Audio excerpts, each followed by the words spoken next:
மாப்போச்சி சட்டப்பேரவைத் தலைவர் வயசானவர். சட்டப்பேரவை முடிஞ்சிட்டு வீட்டுக்கு போனோம். இவர் போகாம அங்கேயே சுத்திட்டு இருக்காரு. எம்ஜிஆர் என்ன வீட்டுக்கு போலையா? இல்ல தம்பி, வீடு போனா வெப்பமா இருக்கு, இந்த ஏசியில கொஞ்ச நேரம் இருந்துட்டு போறேன்.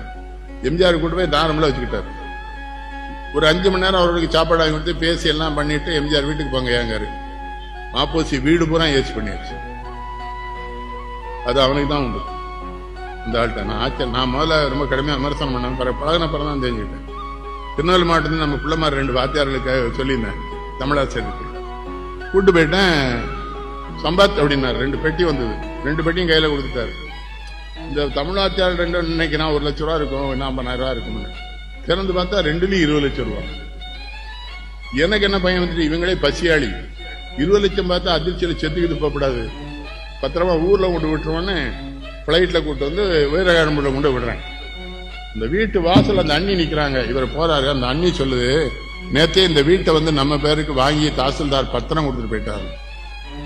இல்லைன்னு எவன் முறையாம ஈதல் கொள்ளனுடையான்னு கேட்டான். வள்ளுவர் சொல்லுவாரு, உன்கிட்ட வந்து இவனா இல்லைன்னு கேட்டான்னு வச்சுக்க, நீ எப்படி கொடுக்கணும்னு தெரியுமா? வாழ்க்கையில இனிமே அவன் யாத்தையும் போய் இல்லைன்னு கேட்கக்கூடாது.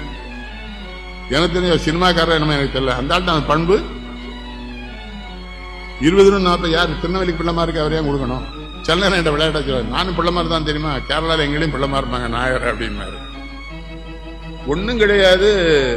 ஜீவானந்தத்தை பார்த்து கலைவாணர் தான் கூட்டு போயிருக்காரு. ஜீவானந்தத்துக்கு ஏதாவது செய்யணும் இருக்காரு. அவர் எப்படி பாரு ஜீவானந்தம் ஏழை எளிய மக்களுக்கு எதுவும் செய்ய ராமச்சந்திரன். எனக்கு ஜீவாலாம் கண்ணீர் வந்துடும்.